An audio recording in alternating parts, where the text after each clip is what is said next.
ከክርስቶስ ጋር ተሰቅያለሁ። አሁን ሕያው ሆኜ አልኖርም፣ ክርስቶስ ግን በእኔ ይኖራል። አሁንም በሥጋ የምኖርበት ኑሮ በወደደኝና ስለ እኔ ራሱን በሰጠው በእግዚአብሔር ልጅ ላይ ባለኝ እምነት የምኖረው ነው በማለት የተናገረው ለእኔ ሕይወት ክርስቶስ ሞትም ጥቅም ነውና እያለ ያስተዋውቅ የነበረው ነገር ግን ዓለም ለእኔ የተሰቀለበት እኔም ለዓለም የተሰቀልኩበት ከጌታ ከክርስቶስ ኢየሱስ መስቀል በቀር ሌላ ትምክህት ከኔ ይራቅ እያለ ይናገር የነበረው ስለ ክርስቶስ ኢየሱስ ከ52 ፓኬጅ በላይን መከራን የተቀበለው ከአሳዳጅነት ወደ ተሳዳጅነት የመጣው 195 ጊዜ በጅራፍ እስከ መገረፍ ከመገረፍ እስከ መርከብ መሰባበር ከመርከብ መሰባበር እስከ ፉኝት መነደፍ በፉኝት ከመነደፍ እስከ በእስር ቤት መስዋዕት ሆኖ እስከ መሞት ድረስ የደረሰው እኔ ክርስቶስን እንደምመስል እናንተም እኔን ምሰሉ በማለት በድፍረት የተናገረው ወንጌልን በታላቅ ኃይልና በታላቅ ጉልበት ለዓለም ያስተዋወቀው በአዲስ ኪዳን መጽሐፍ ውስጥ 14 መጽሐፍቶችን በስሙ ያስመዘገበው ታላቁ የወንጌል ንጉሥ ሐዋርያው ጳውሎስ የሐዋርያው ጳውሎስ ታሪክ። ቪዲዮውን ላይክ፣ ቻናሉን ሰብስክራይብ በማድረግ አብራችሁን እንድትሆኑ በጌታ ፍቅር እናሳስባለን። መልካም ቆይታ። የሐዋርያው ጳውሎስ የውልደት ስፍራ። ሐዋርያው ጳውሎስ በጠርሴስ የተወለደ ሲሆን ጠርሴስ የኪልቅያ ዋና ከተማ ነበረች። በዚያን ጊዜ ኪልቅያና ከሶርያ ክፍላት አገራት አንዱ አውራጃ ነበረች። ጠርሴስ በውስጧ ግማሽ ሚሊዮን ሕዝብ የሚኖርባት በስድኑስ ወንዝ አጠገብ የነበረች ከባህር ዳርቻ 16 ኪሎ ሜትር ርቀት ላይ የምትገኝ ከተማ ነበረች። ምስራቅና አብርሃምን የምታገናኝ መናኸሪያ ከተማ ነበረች። በከተማ ውስጥ ግሪኮችና ሮማውያን ይኖሩባት ነበረ። በጠርሴስ ከተማ ውስጥ አይሁዶች እጅግ ትልቅ የሆነ ስፍራ እና ቦታ ነበራቸው። ጳውሎስ ዘመን ጠርሴስ የግሪኮችና የሮማውያን ስልጣኔ የሰፈነባት ከተማ ነበረች። ጠርሴስ በተጨማሪም ታላቅ የባህልና የትምህርት ማዕከል የሆነች ከተማ ነበረች። የከተማው ዩኒቨርሲቲ በጊዜው ከነበሩት ከማናቸውም ዩኒቨርሲቲዎች የበለጠ እንደነበረ ይነገራል። በዩኒቨርሲቲ ውስጥ የሚማሩትም ለመማር ጉጉት ያላቸው የአገሪቱ ተወላጆች ነበሩ። ይህች ከተማ የግሪክና የሮም ግዛት ለሆነችው ክፍለ ዓለም ወንጌልን ላስተዋወቀው ለጳውሎስ አስፈላጊ የሆኑ የማህበረሰብ የመንግስታዊ አስተዳደርን የአእምሮ ብስለትንና የሃይማኖት ትምህርቶችን በሚገባ አስተምረዋለች። ጳውሎስ የጠርሴስ ዜጋ በመሆኑ ይመካ ነበረ። ሐዋርያት ሥራ ምዕራፍ 21 ቁጥር 39 ላይ ራሱም ተናግሯል።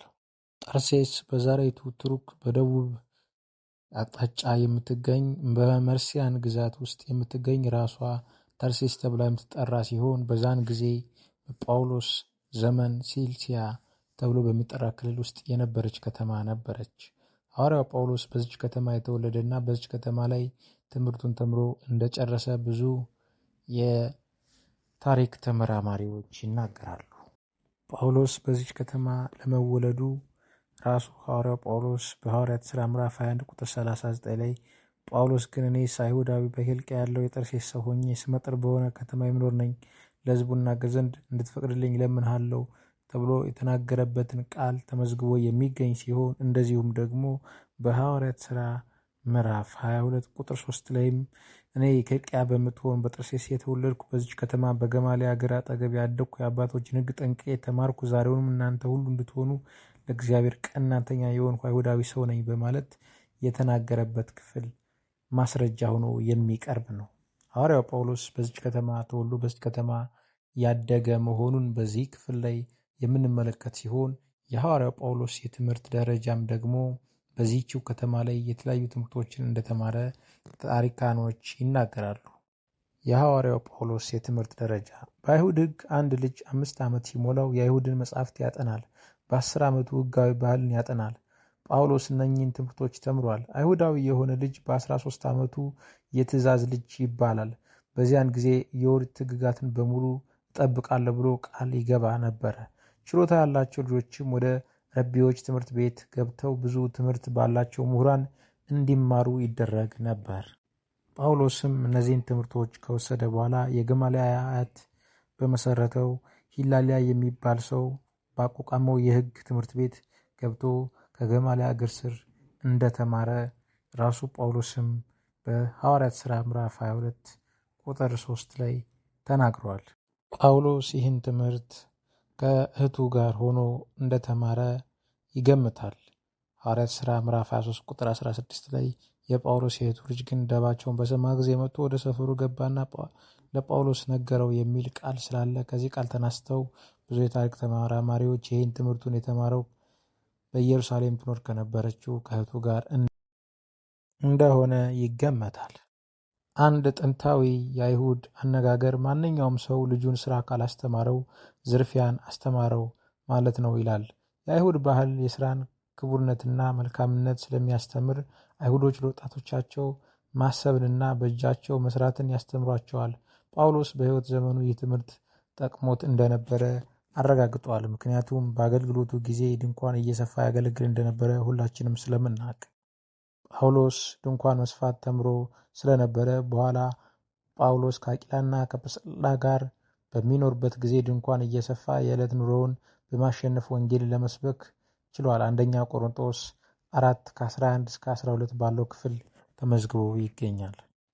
ጳውሎስ ዕብራዊ መሆኑን ራሱ በፊልጵስዩስ መጽሐፍ ምዕራፍ 3 ቁጥር 5 ላይ ዕብራዊ ነኝ በማለት የተናገረ ሲሆን እንደዚሁ ሁለተኛ ቆሮንቶስ 11:22 ላይ እንደዚሁም ደግሞ የሐዋርያት ሥራ ምዕራፍ 22 ቁጥር 3 ላይ ተናግሯል። በአዲስ ኪዳን ውስጥ ስለ ጳውሎስ በመጀመሪያ የምንረዳው ክርስቲያኖችን ሲያሳድድ ነው።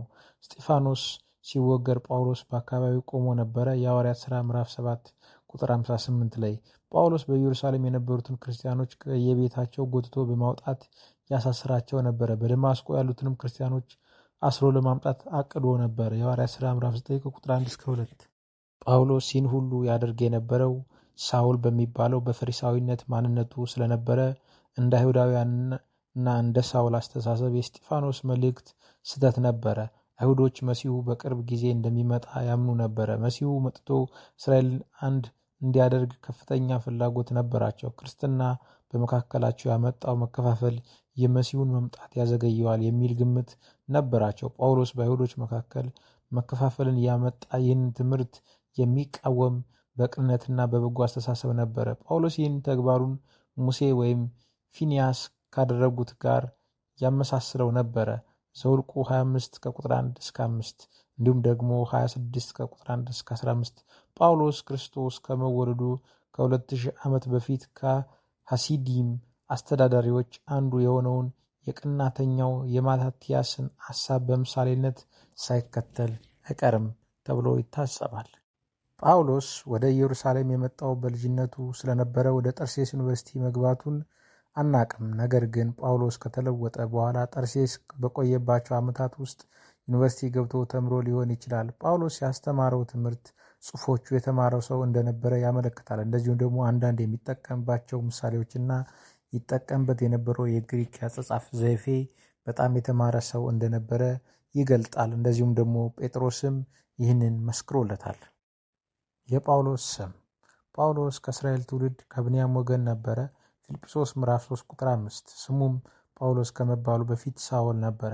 የሐዋርያት ሥራ 13 ቁጥር 9 ሳውል የዕብራውያን ስም ሲሆን ትርጉሙ በልመና የተገኘ ማለት ነው። ይህ ስም የእስራኤል የመጀመሪያው የንጉሥ ሳውል ስም ነበረ። ጳውሎስ የላቲን ቃል ሲሆን ጳውሎስ ማለት ትንሽ ማለት ነው። ለዛሬ የነበረን የጳውሎስ ታሪክ ይህን ይመስል ነበረ። ቪዲዮ ላይክ፣ ሼር፣ ሰብስክራይብ በማድረግ ብዙዎች ጋር እንዲዳረስ እንድታደርጉ በጌታ ፍቅር አሳስባለሁ። ክፍል 2 ይቀጥላል።